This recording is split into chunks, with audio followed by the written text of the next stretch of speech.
Poštovani gledatelji, dobrodošli u još jednu Kafu sa i vjerujemo da ćete se i vi ugodno i udobno smjestiti u druženju sa dvije mlade glumice koje su nam danas u gostima. Naime, ovo je prvi dugometražni film redateljice Hall, koja inače svoju karijeru gradila u pozorištu. Današnja moderatorica je Brina Mušanović i ovo je prvi puta sa nama. Želimo vam ugodno druženje sa glumicama i moderatoricom Berinom. Dear audience, draga publiko, dobrodošli and welcome to today's edition of Coffee With, a very special occasion where we invite filmmakers from all over the world filmašeg i pozivamo filmaše iz cijelog svijeta da razgovaramo o njihovim karijerama, projektima, kinematografiji i umjetnosti često, a ponekad i o životu ako želimo. Danas imamo dvije specijalne gošće iz Londona, izvanredno talentirane glumice koje će nam predstaviti njihov igrani film Mlade, koji je režirala Nadia Fall, imao je premijeru na filmskom festivalu Sundance. Mi smo ga vidjeli na Coca-Cola Open Airu kao dio Open Air programa. So now I would like you to welcome our two guests, Safiyya Ingar and Edbada Hassan. I Edbadi Hassan. So first of all, I would like to start our chat with a compliment. We just talked about it, but you look both look gorgeous today. O tome, ali zaista izgledate predivno i vi također. Is this your first time in Sarajevo? Je vam ovo prvi put u Sarajevu? Da? First time. Prvi put. Pogledajte ovo, čisto gledamo ove kuće, planine, sunce, tako je lijepo. Sve smo ovo izorganizirali samo za vas. Da se vratite. Uglavnom sviđa vam se da su prelijepo je, svi su jako ljubazni. Baš smo govorili da nas ovo podsjeća na Istanbul gdje je sniman dio filma, ulice, džamije i kulture. Jeste posjetile stari grad? Da, jesmo jučer, baš čaršiju. Bilo je prelijepo. Hvala za komplimente za naš grad. Mlade su imale premijeru na filmskom festivalu Sundance i dobila je Fritz Gerlich prestižnu nagradu u Minhenu i film je dobio dobre kritike. Jedna od tih kritika je iz Varijetija koja je rekla da je hrabra priča o tinejdžerskom prijateljstvu, hronika prijateljstva sa izvanrednim glavnim glumicama. Darren White je rekao da je to zaista jedan humani napor da se prikaže tema radikalizacije. Mislim da je ovo bila uzbudljiva godina za vas obje, bilo je malo ludo. S ovakvom temom nikad ne znate kako će ona biti primljena i uvijek je dosta teško kad se borite protiv medijske mašine koja prikazuje tu priču samo kroz jednu perspektivu i uglavnom perspektivu koja ima dosta predrasuda. Bili smo pažljivi jako, tim je bio pažljiv o tome kako priča tu priču od pisanja do snimanja, do prikazivanja, jer smo jako svjesni još uvijek koliko je ta tema osjetljiva, ali vidjeti kako je primljen je bilo zaista nešto što je bila velika nagrada i zaista je situacija gdje svijet prolazi kroz toliko toga, ulazimo u dobro vrijeme, ali na jedan ružan način. Ljudi spremni da govore, razgovaraju o tim teškim temama u medijama u svijetu i ulazimo pravo u to i nadamo se da ćemo mi uspjeti u svemu tome raditi dio narativa. A i naravno, to smo cijeli svijet, to je bilo zabavno. Bili ste i u Edinburghu gdje ste imali premijeru u Ujedinjenom kraljevstvu. Kakav je bio prijem publike? Bilo je zaista specijalno biti u Ujedinjenom kraljevstvu na domaćem terenu.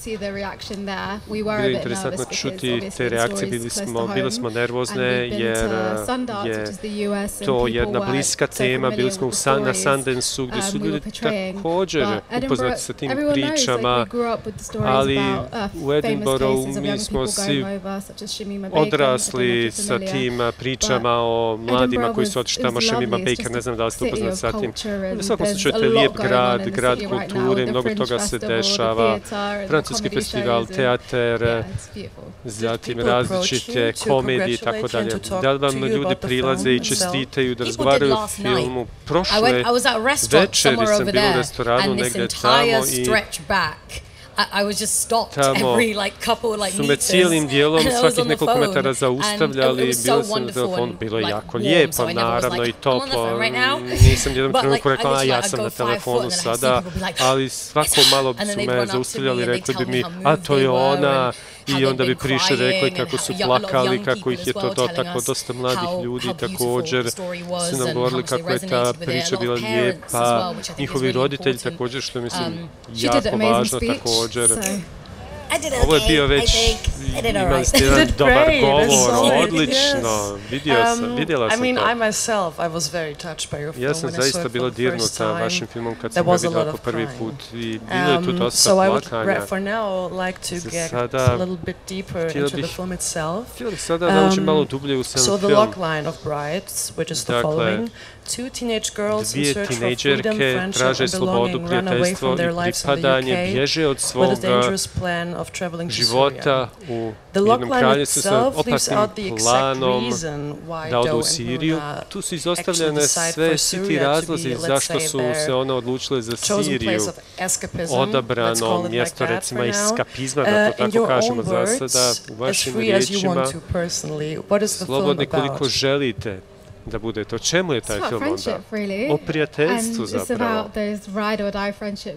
O tim prijateljstvima gdje ideš do kraja sa svim dvije prijateljice koje će raditi bilo šta, donijeti opasne, smiješne, glupe odluke jer mozak još nije razvijen dovoljno, u tom trenutku ne razmišljate racionalno. Film je o tome i da ste također izdvojene iz društva, imate samo sebe. Za mene je film očigledno svim ovim stvarima koje su već rečene, ali i šta se desi također kada pustite da vam djeca prođu kroz mrežu obrazovnog sistema, društvenog sistema, gdje potrebe nisu zadovoljene. Naravno, učitelji, profesori su slabo plaćeni, nemaju resursa i onda djeca jednostavno propadnu u te rupe u sistemu. I naravno postoje tu i predrasude oko takve djece i onda se to još povećava, pojačava. Ove dvije djevojke su pale u situaciju gdje su našle taj put izvan toga da nisu im alati, da izađu iz svega toga, iako nisu razumjele 100% gdje idu, ali našli su svrhu i to je ono što želite, zato tražite prijatelje, tražite nekoga s kim ćete pripadati. I to može biti tako veliko kao da idete na veliko putovanje ili da skočite sa mosta jer vam prijatelj kaže, naravno ja to ne bih uradila, ja bih rekla ok, ne, imam dobre prijatelje, cool su, pa to ne bih uradila, ali ima toga harizme, šarma, čuđenja u djeci, svi smo to vidjeli, to se sve nama oduzima dosta silom i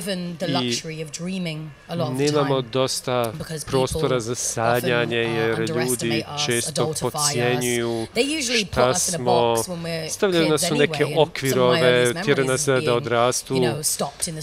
Za mene, recimo kad sam bila mlada zaustavljala policija i optuživala da pravim probleme, nisam imala tu širinu i zbog boje kože.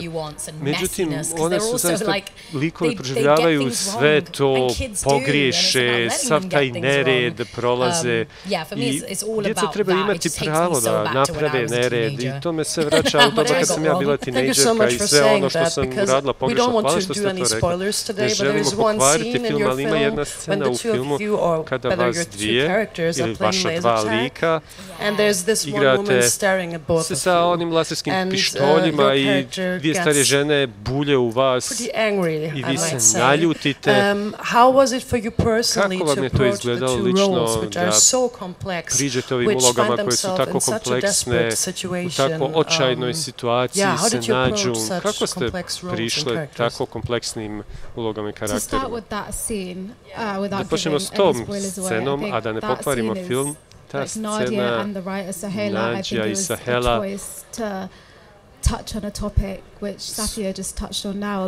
na taj način pokazali jednu temu koju je Safiyya upravo spomenula. Dakle, mlade djevojke koje su crnkinje ili mulotkinje budu objektivizirane i čini se da ih se tjera da odrastu i prije puberteta vas se gleda kao na odrasle, a bjelkinje se ne tretiraju isto. To je zaista strašno i to je bilo jedno iskustvo iz kog smo mogli dosta toga povući. Film je s druge strane dodirivao dosta različitih teških tema. Meni je ovo prva uloga također. Međutim, priča mi je bila bliska. Mi smo odrasli sa tim pričama u medijima i nazdravlje. Sve u redu. Odrasli smo sa tim pričama u medijima. Shamima Baker i svi ti drugi mladi ljudi koji su napravili to putovanje, ali mi smo to gledali kroz medije koji su davali negativne portrete, nismo to gledali kroz perspektivu tih mladih djevojaka i bilo je dosta teško naći nešto osim našeg iskustva jer nije bilo nekog posebnog materijala na tu temu. Bilo je izuzetno teško, ali scenarij je bio zaista bogat. Imali smo jedna drugu i razgovarali smo o našim iskustvima i scenariju, o našem porijeklu i to nam je sve pomoglo. Nadja, naša nevjerovatna režiserka, zapravo režira u teatru, teatru mladih u Londonu i ona je jedna od režiserki koju zaista volim jer ona voli glumce i dosta je radila s nama da unesemo našu začuđenost, znatiželju, čuđenje, kroz improvizaciju, dosta je razgovarala sa nama, ima tu taj politički duboki dio, kada sam ja odabrana za ulogu, imala sam razgovor o njoj, o tome s njom, ali na kraju nije htjela da se utopimo u tome, jer sve se to dešava sad, ne možete ne pristupiti, tu nam je to pod prstima svuda i prije što sam došla ovdje, bila sam na Instagramu i vidim djecu koju sakate u ruševinama i teško je ne biti izložen tome uvijek i onda spustim telefon i moram pogledati Nadiju i ona uvijek jeste provjeravala da mi svjetlo, energiju i ljubav unosimo u uloge, da se povezujemo. Mi smo se povezali od prvog dana što je bilo odlično, naravno. I taj osjećaj igre je uvijek tu. Tu su scene nas sa telefona, dosta se sa telefona koristi, bili smo u igrama, igrali smo igre u radnji i tako dalje, bilo je tu dosta toga. U suštini rekli bi, ok, evo vam malo para, evo vam malo telefon i sad se izludite. I kupovali smo ribu i krompiriće, šećernu vunu i tako dalje, igrale se i sve to.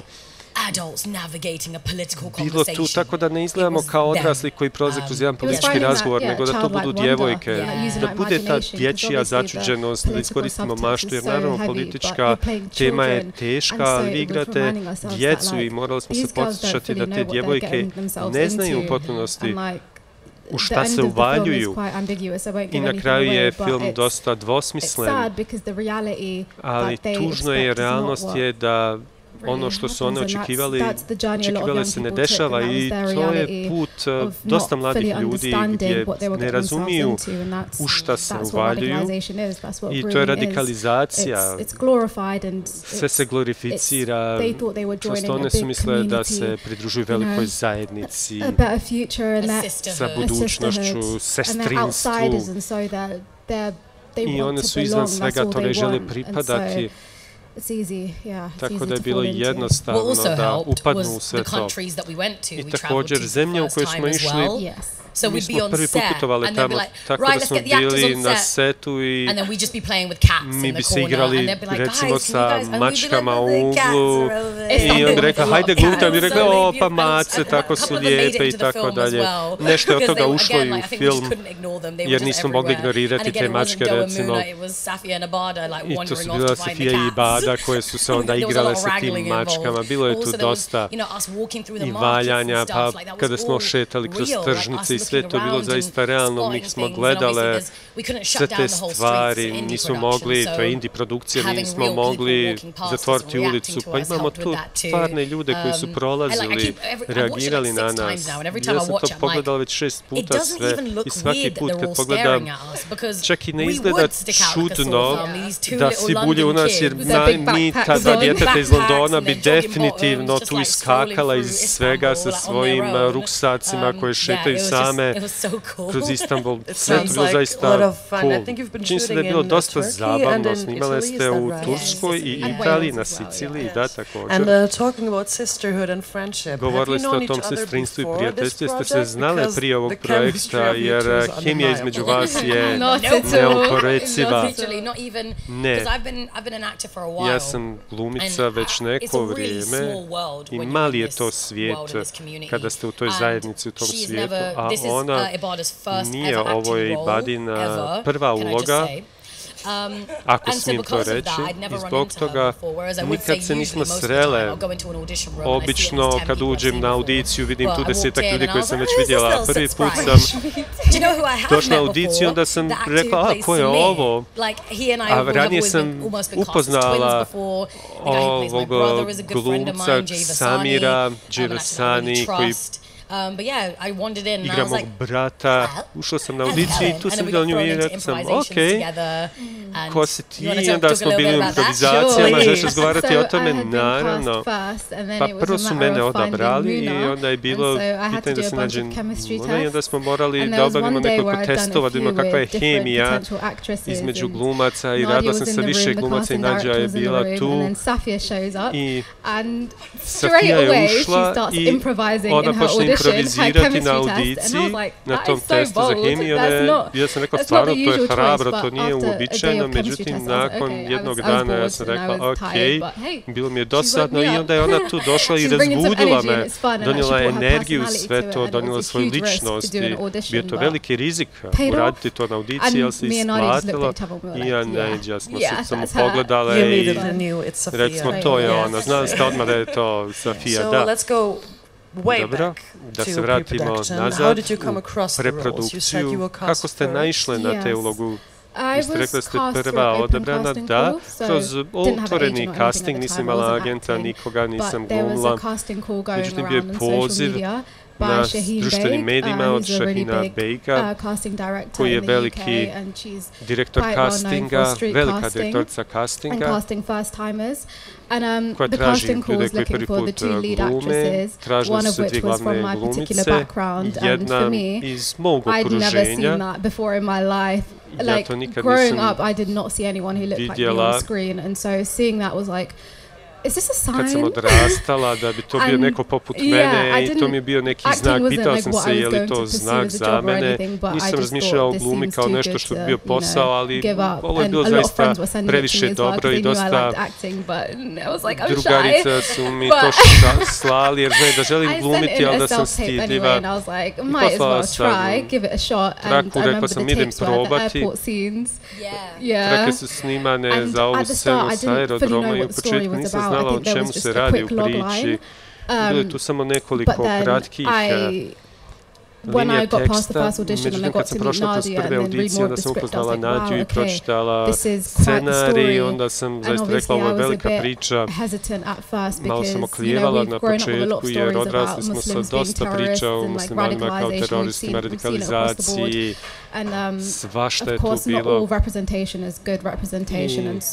Predstavljanje nije često bilo dobro, pa sam imala dosta pitanja za Nadiju, za Helu, scenaristicu, jer smo želeli da osiguramo da ispričamo priču kako treba i za mene ono što mi je to prodalo sve jeste da se priča iz perspektive dvije djevojke što mi nismo prije vidjeli, onda smo rekli ok, to je drugačija pozicija, humanizirate djevojke i zaista vidimo razloge zašto su to uradile umjesto da ih samo demoniziramo. And it was, a matter of just speaking about the story, audition loads, da se razgovara o priči, prođe kroz audicije, upozna se sa Safijom. Ja zapravo nisam trebala biti ovdje. Još jedna glumica je bila, druga glumica je bila odabrana za Minu kroz isti proces, ali zbog nepredviđenih okolnosti je morala odustati. I ja sam se samo upuštao jedan dan i agentica me nazvala i rekla Shaheen Baker, koji me je odabrao za film na Sundansu prošle godine. Leila je film i znala je za moj način glume, kako ja radim. 3 sedmice prije snimanja su tražili nekoga hitno i onda je bilo dosta više informacija u paketu koji sam dobila. Vjerovali su mi, sa tom idejom da ja mogu skočiti odmah, radila sam u teatru 6 godina, pa sam navikla da me bace u nešto i da moram raditi najbolje što mogu i radim tako. Onda sam se srela sa Nadijom nakon audicije i nakon toga testa hemije između nas dvije, da porazgovaramo šta treba, gdje sam ja politički, šta je sve potrebno za tu ulogu. Ona me je vidjela u pozorišnom komadu od prije godinu dana, pa je bila upoznata sa tim što ja radim, ali ja nisam nikad radila prije sa njom i bilo je odlično vidjeti da mi neko vjeruje s ovim, jer jedna je stvar raditi audicije, ali znati da sam ja neko koga su ljudi vidjeli, da je profesionalan, dovoljno talentiran, da mi priđu i pitaju možeš li ovo, a ja sam odgovorila odmah da.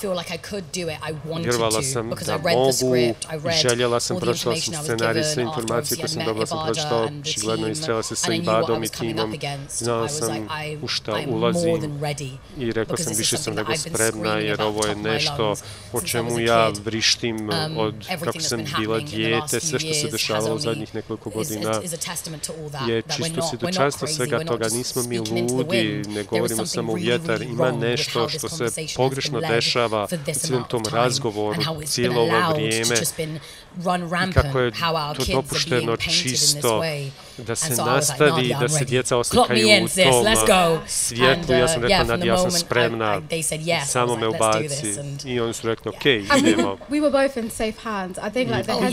smo zaista u sigurnim rukama. Oklijevanje na početku o kom sam pričala bilo vezano za priču, osjetljivoj temi, znajući Sahelu koja je Sudanka, muslimanka, Nadja je Libanka, muslimanka, pa je to sve važno, važno je imati na ekranu i iza ekrana odgovarajuće predstavljanje svih, da se zna ko šta piše i one nisu htjele ispričati priču koje bi učinile da ljudi na to gledaju na određen način. One su odrasle dosta sa svim ovim aktivnostima. Nadja je govorila o tome kako je odrastala u okviru 9.11. We all had that same collective wanting to tell the story right because it could very easily fall into the wrong hands and be told by someone who you don't want it to be told by.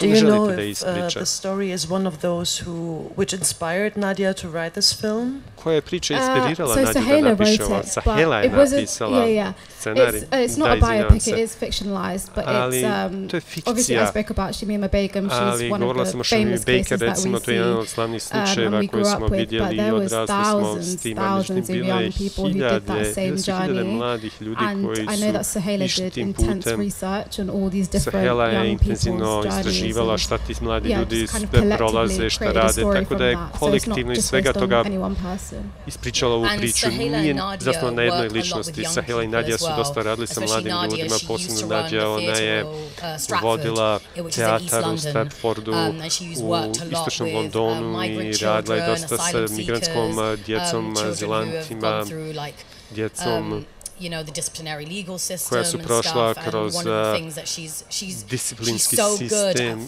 i jako je dobra u tome da nađe zajedničke veze sa ljudima u sastavljanju tima i ova tema uvijek vodi na to isto mjesto kako pravosudni sistem iznevjeri našu djecu, kako su djeca stalno demonizirana zbog neobjašnjivih razloga za nas i ona je shvatila opasnost toga i Sahela isto i više puta su rekle da ne žele dodati svom tom gorivu protiv muslimana jer je toga bilo jako mnogo i ovo nije ništa gdje želimo se izvinjavati zbog bilo čega, već da otvorimo prozor za razgovor o ovoj temi, da možemo da rješavamo stvari kako treba. Razgovor je najvažniji dio za Nadiju, za Sahelu, za cijeli tim.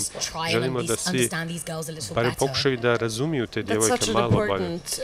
To je tako važan termin, razumijevanje, empatija. Ja sam iz muslimanskog okruženja i muslimanskog porijekla i ono što me najviše dotiče jeste kako, ako smijem reći, rade ti flashbackovi, pogledi na prošlost u filmu, dvije vremenske linije razvoja, kad shvatite one momente koji su bili okidači za njih da napuste dom, sve bolje i bolje to shvatate. Mislim da je to jedan važan element da se razvije empatija prema vašim likovima. Da, film nije tu da uvjeri bilo koga o bilo čemu. Razlog zašto sam rekla da mi je bilo malo strašno biti u Edinburgu, da vidim kako će to biti primljeno u jednom kraljestvu, jer smo mi odrasli sa svim tim pričama, opet sa tim velikim slučajem Sheme Baker koja je izgubila državljanstvo, iako je odrasla u jednom kraljestvu porijeklom iz Bangladeša i sada je u Siriji, u kampu još uvijek, jer joj je oduzeto državljanstvo. Yeah, the majority of the British public did agree with that happening, and so it's quite scary to tell the story in these times now, knowing how people responded to that. But again, the story is not to kind of convince anyone of anything. Priča ne treba da nekoga uvjeri u nešto, već je ideja da sjednu zajedno u kinu, da pogledate dvije djevojke na tom putovanju, da se sjete da su one djeca, da vide stvari iz njihove perspektive, njihovim očima, da to izazove empatiju i razgovor.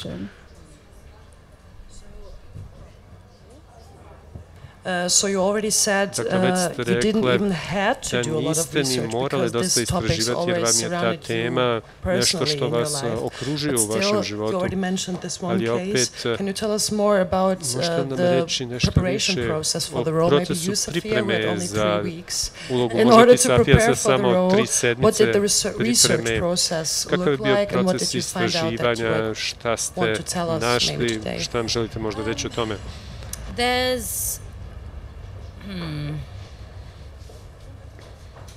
There was all this sort of actory process stuff that I did, which was obviously like learning the lines, excavating, where my character is in any given place, how she's being affected by things around her.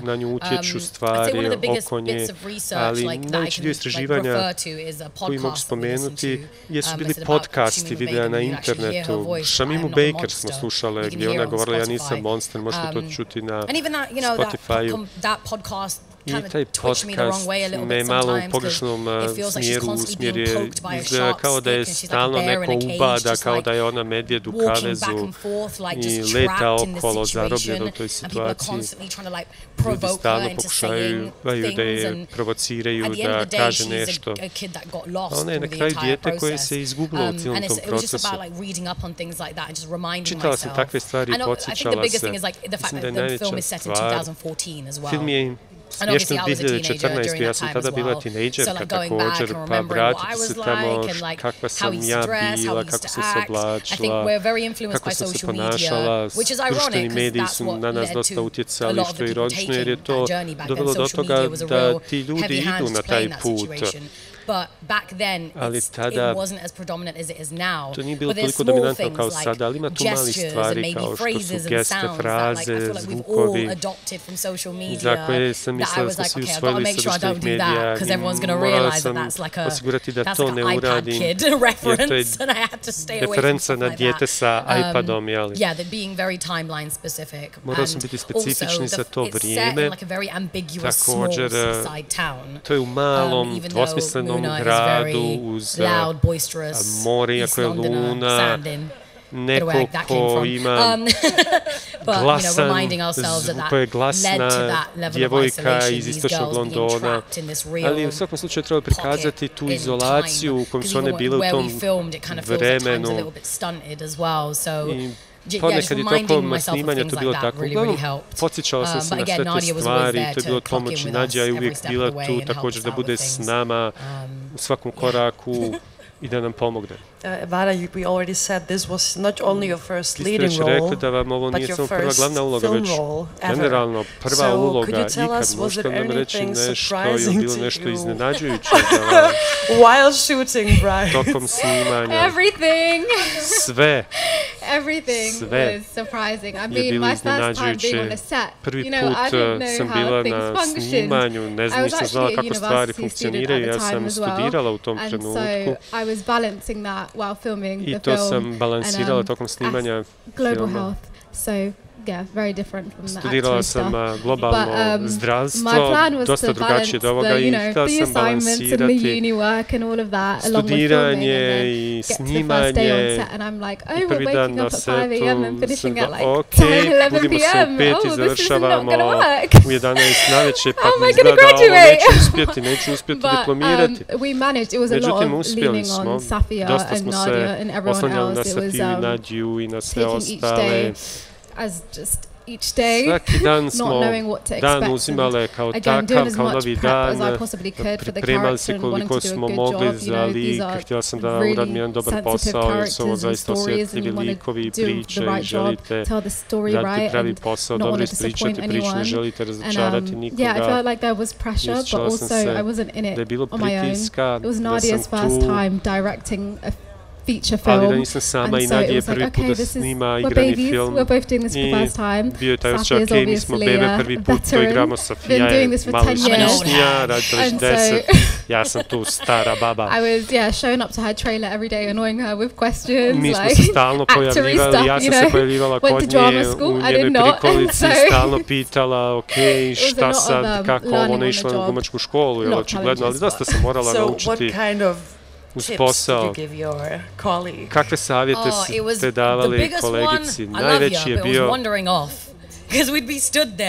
volim te, ali lutamo, jer dosta se stoji, naravno, čeka, neko snima jedan dio i čekate, ok, mi ćemo probati nešto, onda dođe tim za svjetlo, za zvuk, gdje će mikrofoni i tako dalje.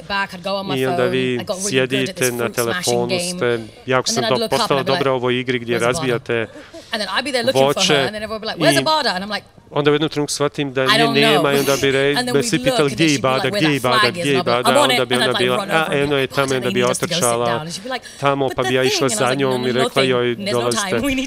Ali ne, moramo se vratiti, tako da je sve bilo uzbudljivo. Meni je drago što je to bilo tako uzbudljivo.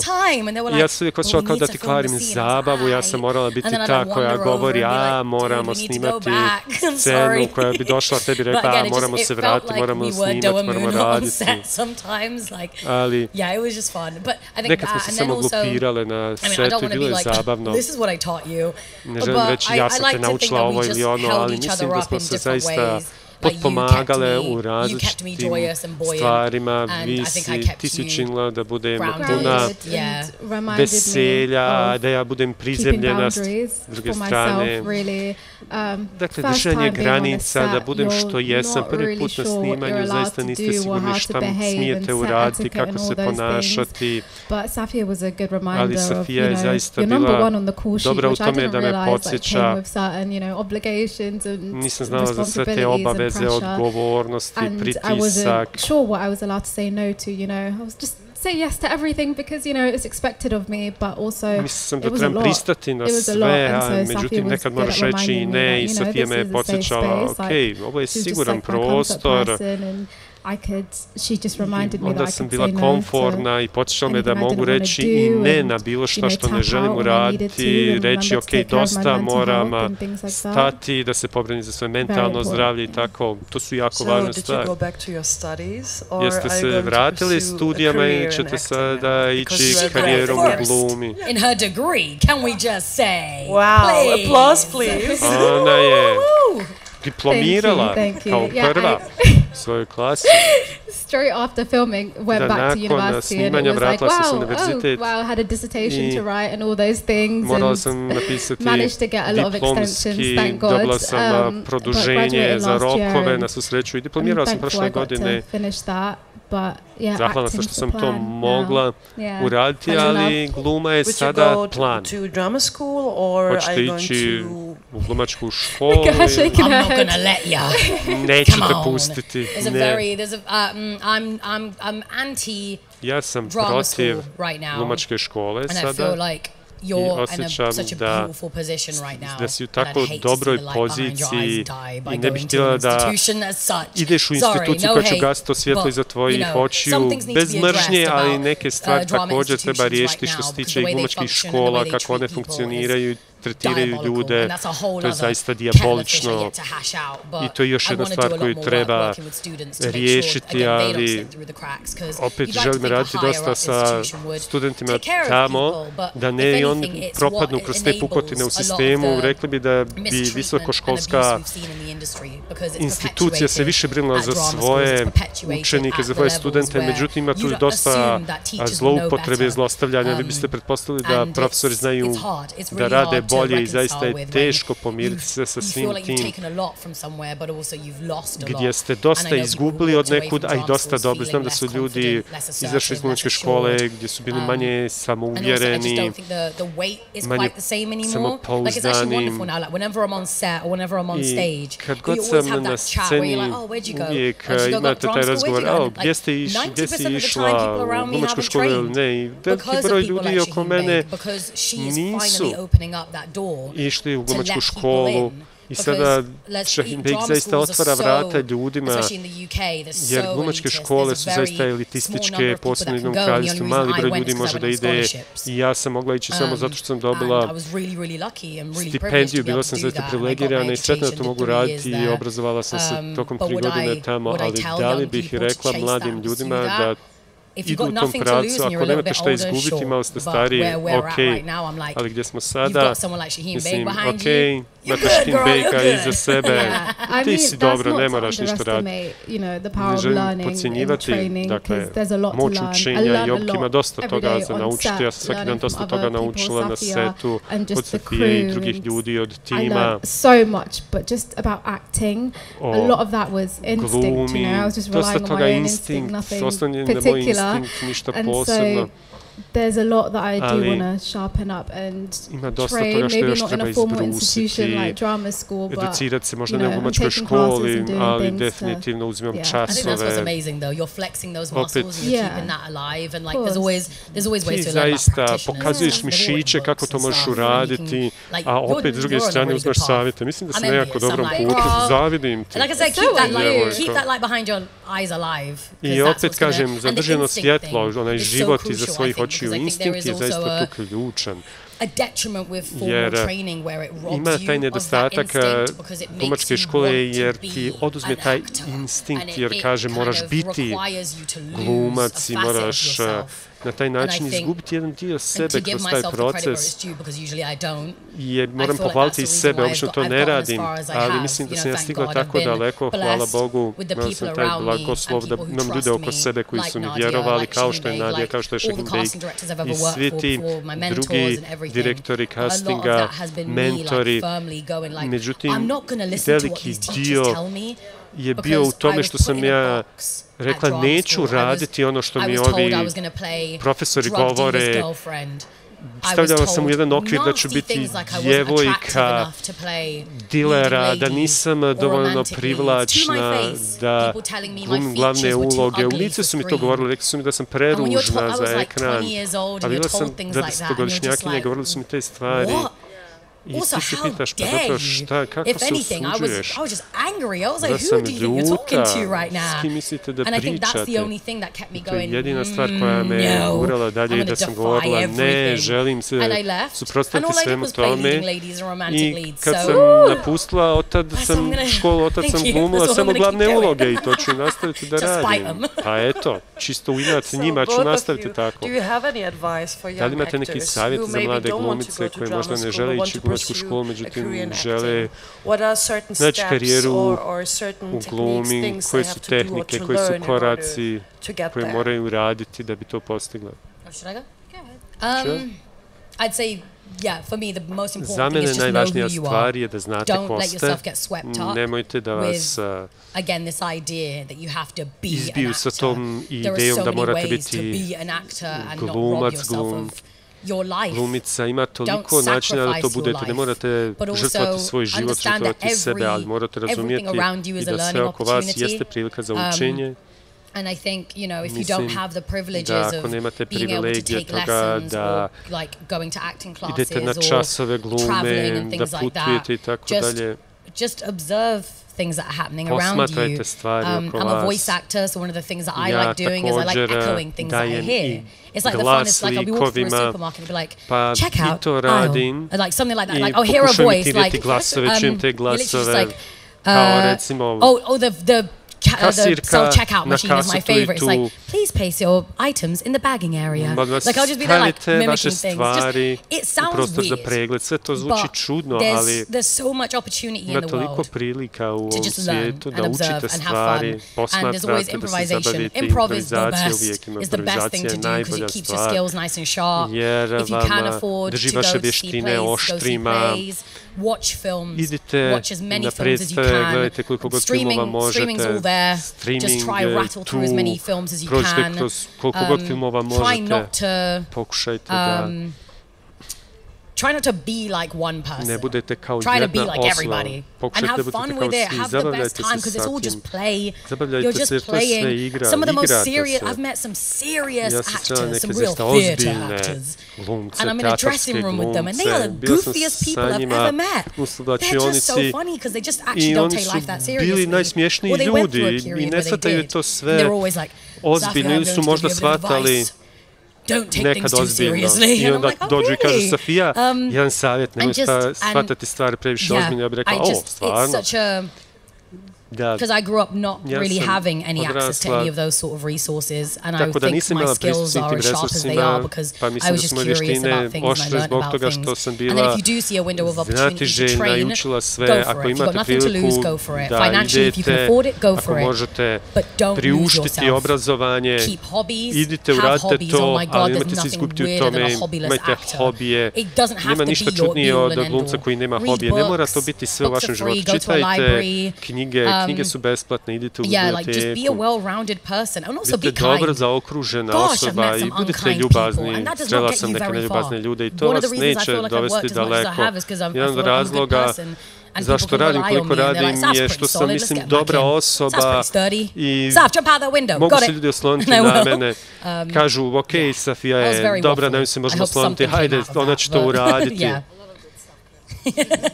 Dosta dobrih stvari. Advice? Oh gosh, I'm still figuring it out. Bože, i ja to tek sve učim. Ne mislim da sam u poziciji da dajem savjete.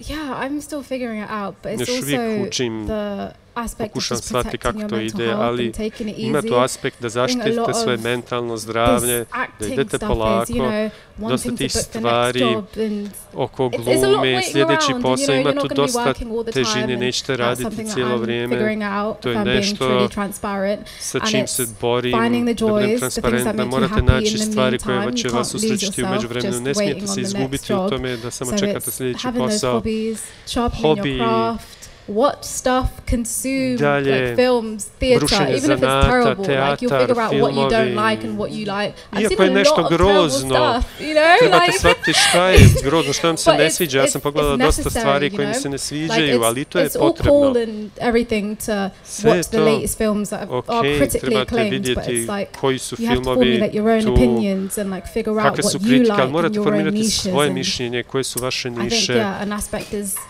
thinking like or learning how to think critically for yourself when you consume these morate učiti u svemu tome. You've got to also create and not just morate consume. kreirati, a ne samo konzumirati stvari. For me, I started acting doing improv as well, and that's what made me realize, oh, this is fun. You know, I mean, it terrified me. Don't get me wrong. Improv is one of the scariest things ever, but I was like, this isn't real. It's exciting, and I was craving a creative outlet, and that was mine in the moment, and I felt like I really needed it. And then from then on, yeah, try different things, but just pokušavajte različite stvari, ali konzumirajte umjetnost, čak i ako je loša.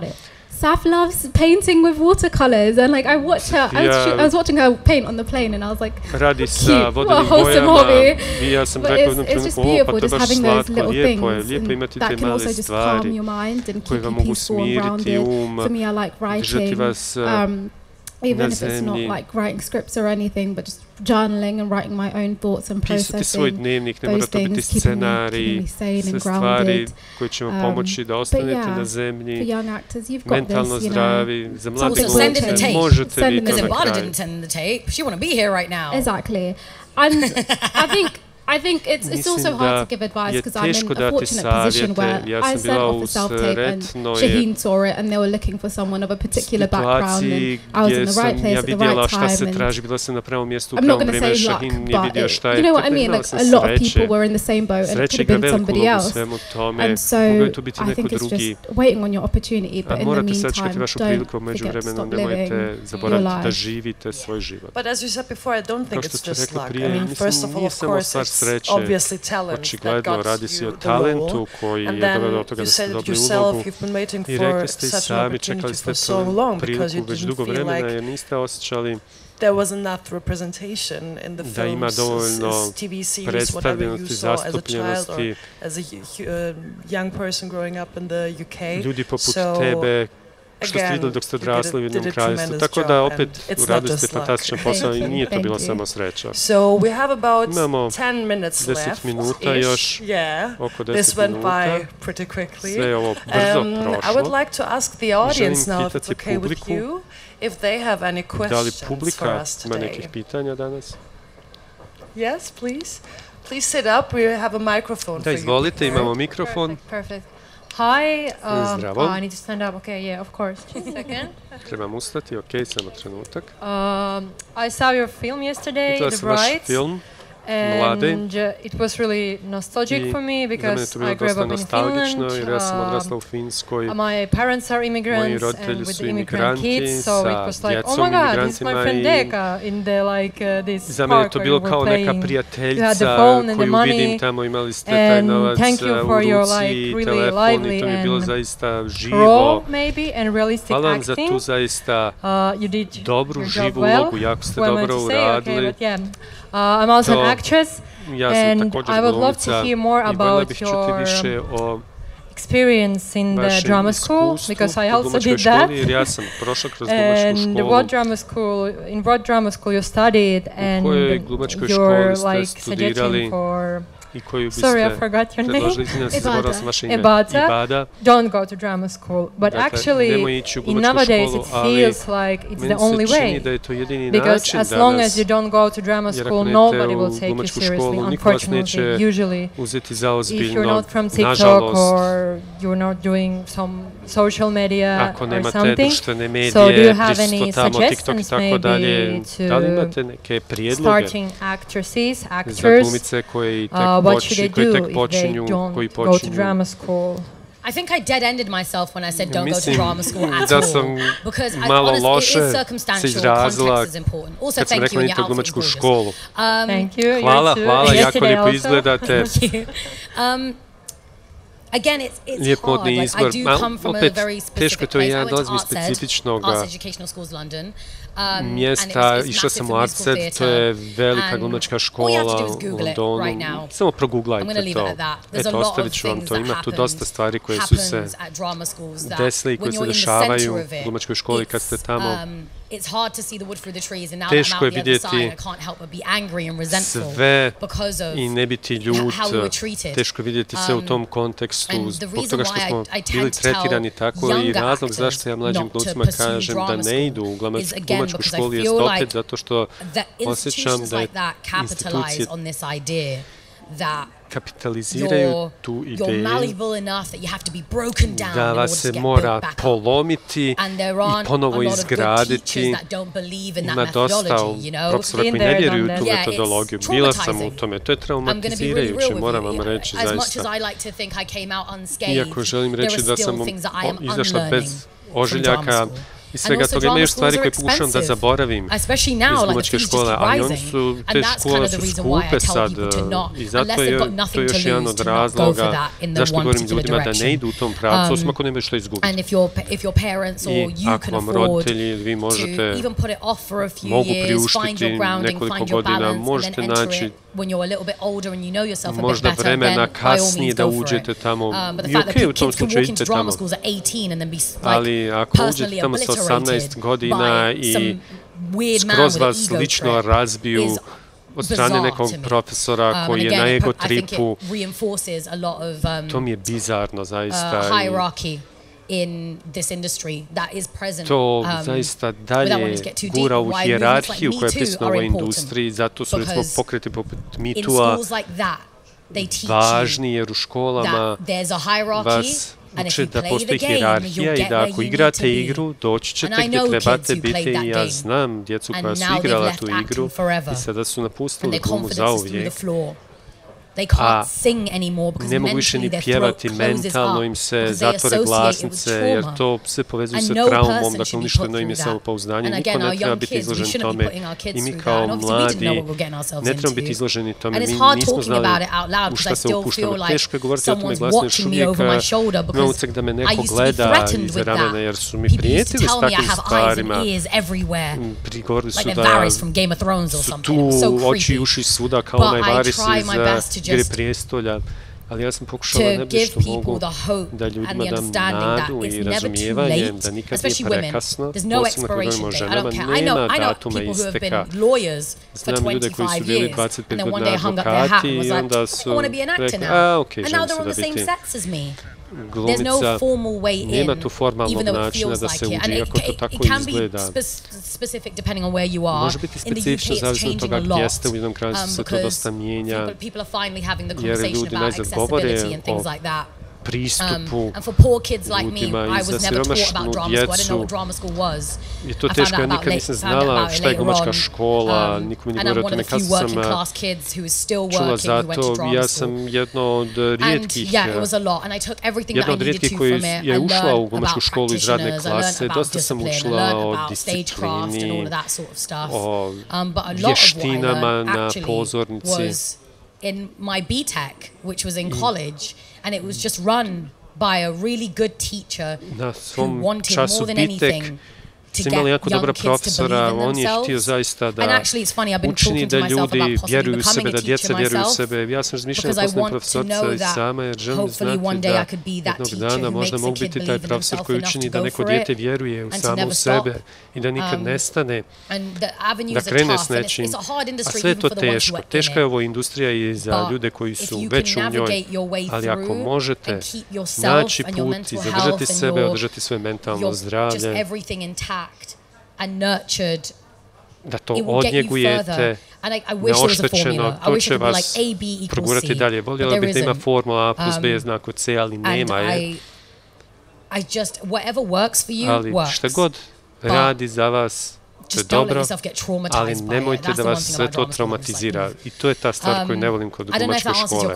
Ne znam da li je to odgovor na vaše pitanje, ali imam dosta protivljenja prema glumačkoj školi. To je moj teret, ali kažete, ok, želim glumačku školu, idite na to. Ali nemojte dati da vam iko kaže šta ste vi, ko ste vi. To kažem svoj djeci. Nemojte dopustiti da vam kažu bilo šta o vašem izgledu, šta vrijedite. Smijem li psovate? Držat ću se ipak bez toga, ali odbijte sa tim. I istina mnogo više od to same glume, nemojte uzeti to lično kad čekate sljedeći posao. Vi ste izvanredni, snažni, ste karizmatični, imate nešto ponuditi u ovom svijetu. Nijedan režiser vam to neće dati. I kada budete rananci, da ćete to sve naći i da ćete uspjeti.